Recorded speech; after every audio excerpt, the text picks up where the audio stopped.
తెలంగాణ రాష్ట్రంలో రాజ్యాంగ నిబద్ధత లేకుండా ఒక నిరంకుశమైనటువంటి ఒక రీతిలో ప్రజాస్వామ్యబద్ధంగా జరగాల్సినటువంటి ఒక ఎన్నికలు ఇవాళ ఒక ప్రహసనంగా మారిపోయినటువంటి ఒక విషయాన్ని తీవ్రంగా ఖండిస్తూ ఉన్నాం.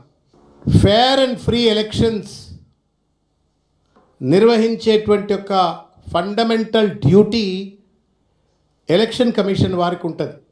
రాజకీయాలకు అతీతంగా, పార్టీలకు అతీతంగా రాజ్యాంగాన్ని కాపాడే విధంగా, ప్రజాస్వామ్య స్ఫూర్తిని కాపాడే విధంగా, ప్రజలకు ప్రజాస్వామ్యం పైన విశ్వాసం పెంపొందించే రీతిలో ఎన్నికలు నిర్వహించాల్సినటువంటి ఒక రాష్ట్ర ఎన్నికల సంఘం ఇవాళ ప్రస్తుతం అధికారంలో ఉన్నటువంటి ఒక పాలక పక్షానికి తొత్తులుగా మారి ఈ మున్సిపల్ ఎన్నికలన్నీ కూడా అత్యంత దుర్మార్గమైనటువంటి ఒక రీతిలో, హేయమైనటువంటి ఒక రీతిలో నిర్వహిస్తూ పాలకపక్షం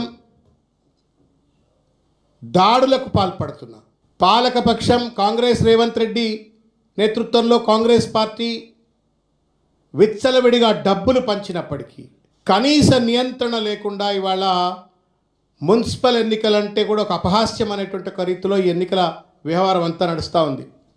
ఓ పక్కన తెలంగాణ వ్యాప్తంగా ఉన్నటువంటి ఒక మున్సిపాలిటీలలో ప్రజలందరూ కూడా ఏకోన్ముఖంగా కేసీఆర్ గారి నాయకత్వాన్ని కోరుకుంటూ బీఆర్ఎస్ పార్టీని గెలుపొందించాలనేటువంటి ఒక ఉత్సాహంతో ఎన్నికల్లో పాల్గొంటున్నటువంటి ఒక ప్రజలను ఇవాళ అదిరించేటట్టుగా, బెదిరించేటట్టుగా ప్రచారంలో పాల్గొంటున్నటువంటి ఒక బీఆర్ఎస్ పార్టీ కార్యకర్తలను దాడులు చేసేటట్టుగా ఇవాళ కాంగ్రెస్ ప్రభుత్వం, కాంగ్రెస్ పార్టీ, రేవంత్ రెడ్డి వీళ్ళంతా వ్యవహరిస్తూ ఉంటే ప్రేక్షక పాత్ర ఇవాళ ఎన్నికల సంఘం, పోలీసులు కూడా ఇవాళ పోషిస్తున్నటువంటి ఒక వైనాన్ని మేము తీవ్రంగా ఖండిస్తూ ఉన్నాం.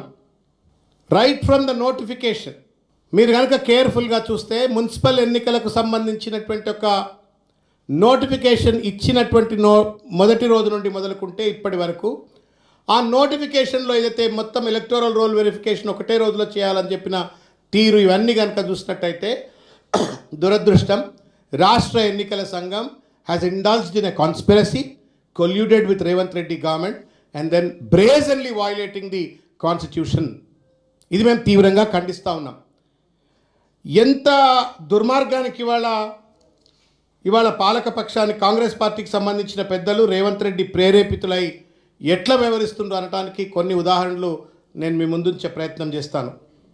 ఈరోజు అలియాబాద్ మున్సిపాలిటీ పరిధిలో మేడ్చల్ నియోజకవర్గంలో మాజీ మంత్రి మల్లారెడ్డి గారి పైననే దాడి చేయాలని చెప్పని ప్రయత్నం చేసినారు. అడ్డుకోవడానికి ప్రయత్నం చేసిన కార్యకర్తల పైన రాళ్లతో, కర్రలతో దాడులు చేసి తలకాయలు బలగొట్టి వాళ్ళ క్రూరమైన హింసకు పాల్పడుతుంటే పోలీసులు ప్రేక్షక పాత్ర పోషిస్తున్నటువంటి ఒక విషయాన్ని ఖండిస్తూ ఉన్నాం. రెండవ ఉదంతం, హరీష్ రావు గారు మాజీ మంత్రివర్యులు మంచిర్యాలలో ప్రచారం చేసుకుంటే ప్రచారం చేరిస్తలేరండి కేతనపల్లి మున్సిపాలిటీ ప్రాంతంలో. Is it not the responsibility of the director general of police? Is it not the responsibility of the state election commission to ensure that fair and free elections are conducted, to ensure that a free environment is provided for the opposition to conduct democratically and peacefully the campaign? ప్రచారం కూడా చేసుకొనియొద్దని చెప్పని మల్లారెడ్డి మీద దాడి చేస్తారు. నువ్వెట్లా ప్రచారం చేస్తావని చెప్పని హరీష్ రావు గారిని అడుగడుగున అడ్డుకునే ప్రయత్నం చేస్తారు. వారిపైన కూడా పెద్ద ఎత్తున దాడులు చేసేటువంటి ఒక ప్రయత్నం చేసినారు. దానికి ప్రోత్సాహం ఇచ్చింది స్థానికంగా ఉన్న మంత్రులు అని చెప్పని వార్తలు వస్తూ ఉన్నాయి. గుడ్డి గుర్రం పళ్ళు తవ్వుతూ ఉందా ఎన్నికల సంఘం, పోలీసులను మేము అడుగుతూ ఉన్నాం. ఇద్దరు మాజీ మంత్రుల పైన ఇవాళ దాడులు జరిగేటువంటి ఒక పరిస్థితి దిగజారింది అంటే ఈ రాష్ట్రంలో శాంతి భద్రతలు ఉన్నాయా? ఈ రాష్ట్రంలో ఎన్నికలు సజావుగా సాగుతాయా? ఎన్నికల సంఘం రాసిచ్చేయరు, లేకపోతే మొత్తానికి కాంగ్రెస్ పార్టీకి అన్ని మున్సిపాలిటీలు మరిగా ఎందుకు ఎన్నికలు ఇవంతా వందల కోట్ల రూపాయలు ఖర్చు పెట్టి ఇంత పెద్ద ప్రభుత్వ యంత్రాంగం, ప్రజలు, లైన్లు, ప్రచారాలు ఎందుకు మరిగా? మీకు అంత కాంగ్రెస్ పార్టీకి అంత ప్రేమ ఉంటే, అంత ఉలకబోసుకోదలుచుకుంటే మీరు రాసిచ్చేయండి. ఓకే, కొనసాగింపుగా కోదాడలో మామిడి దివ్య అని చెప్పని బీఆర్ఎస్ అభ్యర్థిని కిడ్నాప్ చేసి పడేస్తారు. బెదిరించి బుర్కా వేసుకొని కప్పుకొని ఆ అమ్మాయిని కిడ్నాప్ చేసే ప్రయత్నం చేస్తారు. సాక్షాత్తు స్పీకర్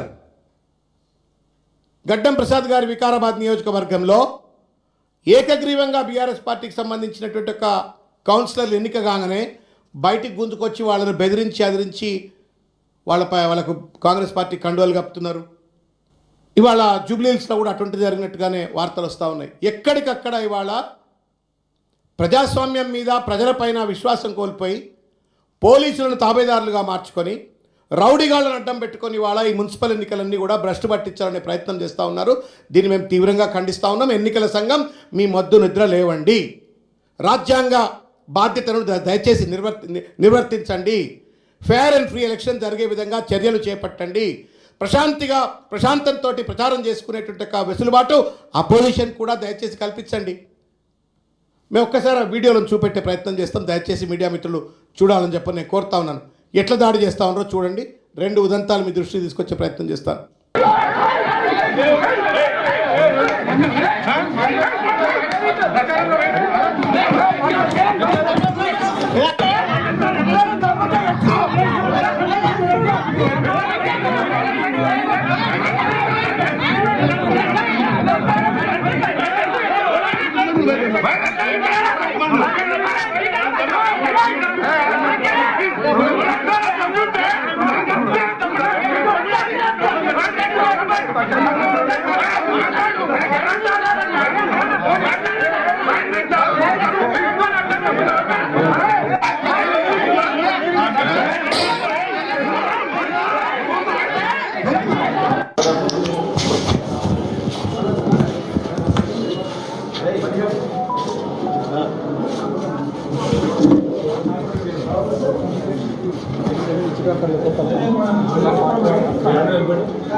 ఈ వీడియోలు చూస్తే మీకు స్పష్టమవుతుంది ఏ రకంగా బుర్కా కప్పి బీఆర్ఎస్ ఇనానిమస్ అభ్యర్థిగా ఎంపికైనటువంటి వాళ్లను బెదిరించి అదిరించి ఏ రకంగా పార్టీలో కండువలు కప్పుతూ ఉన్నారో ఇవాళ కాంగ్రెస్ పార్టీ పెద్దలు ప్రసాద్ గారు వికారాబాద్లో ఏ రకంగా చేస్తూ ఉన్నారో కంచె చేను వేసినట్టుగా స్పష్టంగా ఇది కనబడుతుంది.